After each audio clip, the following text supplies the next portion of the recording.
अभी जब मैं आपसे बात कर रही हूं, हर टीवी चैनल में एक भयंकर दिल दहला देने वाली तस्वीरें आ रही हैं कि शाहबाद डेयरी में मात्र 16 साल की एक बेटी को, अलग अलग खबरें हैं, 32 चाकुओं से गोदा गया।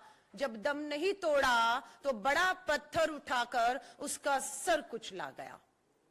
सवाल ये होता है कि राजधानी दिल्ली है ये, इन अपराधियों की हिम्मत कहां से हो रही है? कौन हिम्मत दे रहा है इन्हें राजधानी दिल्ली में कि आप दिन दहाड़े सरेआम जघन्य अपराध करिए और आप पर कोई कार्रवाई नहीं होगी? हिम्मत कहां से आ रही है? कौन इनके आदर्श हैं अपराधियों के? तो साफ आता है कि भाजपा के सांसद जिनके ऊपर यौन उत्पीड़न के गंभीर आरोप हैं, पोक्सो कानून, नाबालिग बच्चियों के जो खिलाफ कानून में जो उनके अपराध हो रहे हैं, उस पे कानून, पोक्सो कानून के तहत एफआईआर दर्ज हैं। जब उस पे कार्रवाई नहीं होती, पूरा तंत्र, सरकार, पुलिस उस एक अपराधी के साथ जो भाजपा का सांसद है संरक्षण के लिए खड़ी होती है, तो स्वाभाविक है राजधानी दिल्ली और देश में ऐसे अपराधियों के हौसले बुलंद होंगे, क्योंकि उन्हें लगता है कि ये पूरी की पूरी सरकार बेटी नहीं बचाएगी, बेटियों के साथ इस तरह से जघन्य अपराध करने वालों को बचाती है, इसलिए उनके हौसले बुलंद है। आपको मालूम है हमारी साक्षी मलिक, विनेश फोगाट, गीता फोगाट, बजरंग पुनिया जनवरी में आए थे। सरकार ने विश्वास दिया कि न्याय होगा, कमेटी का गठन होगा। इस विश्वास के साथ वो अपना धरना छोड़ते हैं, वापस चले जाते हैं। लेकिन मजबूर हुए ये सब लोग 3 महीने के बाद फिर अपने लोकतांत्रिक अधिकारों के तहत दिल्ली के जंतर मंतर पर आकर बैठे, और आज उन्हें जंतर मंतर पर बैठे हुए 35 दिन पूरे हो जाते हैं। और 35 दिनों के बाद जब वो आए थे तो एफआईआर तब भी नहीं हुई थी। एफआईआर की मांग थी, गिरफ्तारी की मांग थी। सरकार नहीं झुकी, सरकार अपने आपराधिक सांसद ब्रजभूषण के साथ खड़ी रही। अंत में दरवाजा खटखटाना पड़ा सुप्रीम कोर्ट का। सुप्रीम कोर्ट ने संज्ञान लिया, तुरंत एफआईआर के आदेश दिल्ली पुलिस को दिए, और तब जाकर 7 दिन के बाद एफआईआर होती है। लेकिन आज दुर्भाग्य से कहना पड़ रहा है कि शांतिपूर्ण लोकतांत्रिक अधिकारों के तहत जो आंदोलन चल रहा था, उस आंदोलन में साक्षी मलिक, अंतर्राष्ट्रीय पदक जीत के देश का नाम रोशन करने वाली बेटी, मैं एक बार सब भारतवासियों को, सबको कहूंगी, आंख बंद करिए और वो नजारा दोबारा से याद करिए जब साक्षी मलिक पहलवानी के अखाड़े में पटकनियां दे रही थी और यहां पर गर्व, सीना जो है वो चौड़ा हो रहा था और तालियां बजा रहे थे, देश का गर्व से सीना चौड़ा हो रहा था। और जब साक्षी मलिक ने वो पदक जीता, याद करिए वो ध्वज ऊपर जा रहा है और साक्षी मलिक की आंखों से खुशी के आंसू बह रहे हैं और हम सब गौरवान्वित हो रहे थे। आज वही साक्षी मलिक कल सड़कों पर दिल्ली पुलिस द्वारा घसीटी गई। वो दृश्य है कल के, और घसीटी नहीं गई, सुनिएगा, दंगे के तहत, दंगे के आरोपों में उन पर एफआईआर 7 घंटे नहीं लगे, एफआईआर हो गई। किसी सुप्रीम कोर्ट को नहीं आना पड़ा बीच में, कोई गृह मंत्री, प्रधानमंत्री, सब 2 मिनट में। और एफआईआर 147, 149, 186, 188, 332, 353, पता नहीं कितनी धाराओं में हमारे अंतरराष्ट्रीय, हमारी बेटियां, हमारे गर्व, उन पे एफआईआर दर्ज हो चुकी हैं। जिसे जेल में होना चाहिए था वो संसद भवन में बैठा था, और जिन्हें संसद भवन के उस परिसर में मेहमान के तौर पर जाकर बैठना चाहिए था, वो कल हिरासत में उनको रखा गया सारा दिन, और आज उनका लोकतांत्रिक अधिकार भी छीन लिया गया। वो जंतर मंतर पिछले 35 दिनों से जिस जगह पे बैठे थे, उस जगह पर बैठने का उनका अधिकार लोकतांत्रिक तरीकों से, उस अधिकार को भी छीनने का काम इस देश की तानाशाह सरकार कर रही है। हमने कल वो वीडियो भी देखा कि जब विनेश फोगाट पदक जीत कर आई थी तो प्रधानमंत्री जी ने उन्हें बुलाया था, और वो वीडियो आप सब देख रहे हैं कि विनेश फोगाट को ही नहीं, उसके परिवार तक को बहुत अच्छी तरह जानते हैं, तो प्रधानमंत्री जी कह रहे हैं। और कल एक महिला पत्रकार कुछ ट्वीट करती हैं, प्रधानमंत्री जी तुरंत रीट्वीट करके उस महिला पत्रकार के ट्वीट का जवाब देते हैं। तो हम ये मानने को तैयार नहीं कि कल राजधानी दिल्ली की सड़कों पर जो शर्मनाक हरकत हुई, जिस तरीके से घसीटा गया, व्यवहार किया गया, वो प्रधानमंत्री जी की जानकारी में या नजरों में नहीं आया होगा।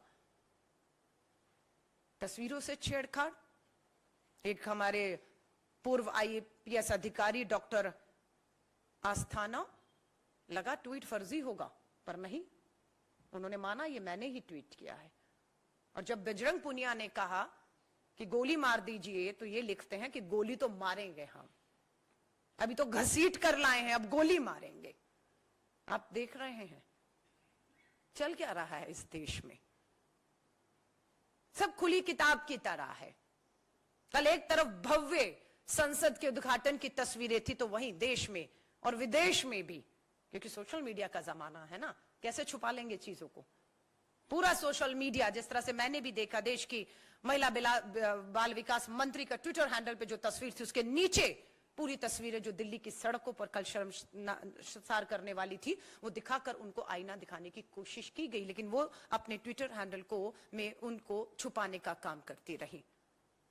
मैं आपसे पूछती हूं, देशवासियों से एक लास्ट सवाल पूछना चाहती हूं। बेटियों को न्याय नहीं मिल रहा, सिर्फ यही एक बड़ा कारण है कि कोई पिता, कोई भाई अपनी नाबालिग बेटियों के साथ भी हो रहे अपराधों के लिए, न्याय के लिए आगे आने की हिम्मत क्यों नहीं दिखाता? वो देखता है कि न्याय तो नहीं मिलेगा, बदनामी और होगी। जब साक्षी मलिक, विनेश फोगाट, अंतरराष्ट्रीय प्लेयर का इस स्तर पर हाल किया जाएगा, इस तरह से बदनाम किया जाएगा और न्याय नहीं होगा। ये वो महिलाएं हैं हमारी जिनके प्रधानमंत्री जी निजी और व्यक्तिगत तौर पे जानते हैं, जिनके ट्विटर पर फॉलो करते हैं, लेकिन अभी तक दुख की बात है 35 दिन से प्रधानमंत्री जी ने एक शब्द नहीं बोला। और मैं पूछती हूं, देश इत्तेफाक रखता है कि ब्रजभूषण जो आरोपी हैं यौन उत्पीड़न के गंभीर पोक्सो के कानून के तहत गंभीर आरोपों में, वो कहते हैं कि ये पदक जो साक्षी मलिक ने जीता, जो तिरंगा ऊपर जा रहा था और गले में वो पदक था, उसकी कीमत 15 रुपए है। मैं देश से पूछना चाहती हूं कि आप इस वाक्य से इत्तेफाक रखते हैं? आपसे पूछना चाहती हूं कि आप इससे भी इत्तेफाक रखते हैं कि ब्रजभूषण जो भाजपा के सांसद हैं, आरोपी, उनको कहना कि पोक्सो का कानून, protection of children from sexual offence, को खत्म कर देना चाहिए। क्यों? क्योंकि उस कानून के तहत इन पे मामले दर्ज हैं। और आज जो 16 साल की बेटी का भी, और ना जाने कितनी नाबालिग बेटियां इसी कानून के तहत न्याय की उम्मीद लगाए बैठी हैं, और आप कहते हैं इस कानून को खत्म कर देना चाहिए। सिर्फ एक सांसद को बचाने के लिए बहुत सोच समझकर लोकतांत्रिक तरीकों से संसद में जो पोक्सो का कानून लाया गया, क्या आप उसको यूं खत्म होने देंगे? तो ये बहुत से गंभीर सवाल आज देश के सामने, लोगों के सामने खड़े हैं। हम पूरे अपने बहादुर खिलाड़ियों को कहेंगे, हिम्मत मत हारिए। हमने पहले दिन से कहा है, अभी भी हम वचनबद्ध हैं कि हम अपनी इन खिलाड़ियों के साथ, बेटियों के साथ न्याय मिल जाने तक पूरी ताकत के साथ खड़े रहेंगे। और ये आंदोलन वापस जंतर मंतर पर जिस तरह से चल रहा था, न्याय मिल जाने तक वहां पर चलने का अधिकार मिले।